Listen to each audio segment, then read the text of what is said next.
One of the things Mary and I talk about with Siege of Izmail is it an introductory game? And, you know, I don't know if it's your first war game. It might be your second, though. So once you get your feet wet, you know your way around a hex grid, this is a good choice.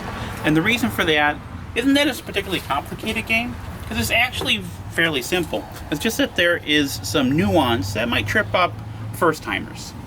And that has to do with the combat system and zones of control.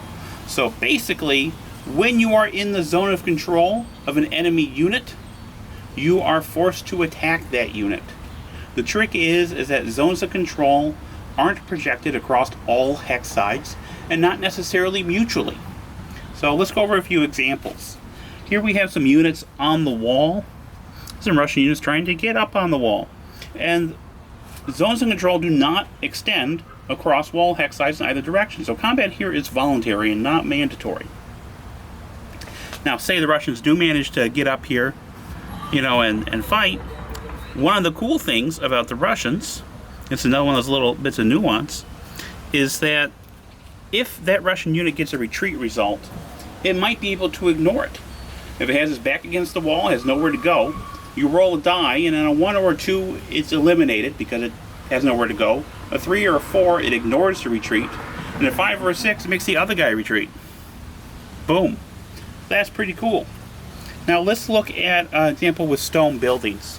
So over here we have some stone buildings. And let's say we have a couple guys in those stone buildings. Now zones of control extend out of stone buildings, but they don't extend into them. And so combat would be mandatory for this green guy, this Russian, to attack the units in the stone buildings, but they don't necessarily need to attack him. Now, taking a stone building is one of the things the Russians are trying to do.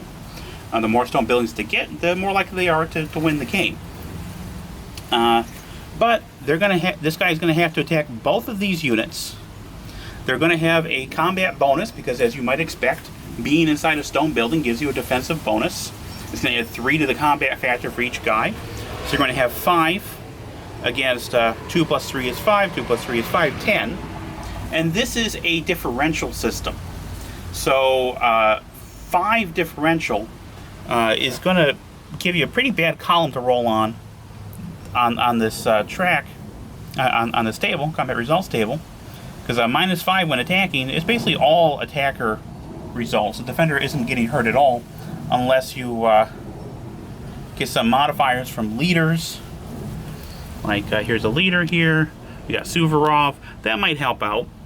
But another problem is that with stone buildings, the units inside the stone building ignore retreat. So you really need to make sure you're not pitting one guy against a stone building. You need some massive force to dislodge units that are entrenched inside this very good defensive terrain, which, you know, makes sense.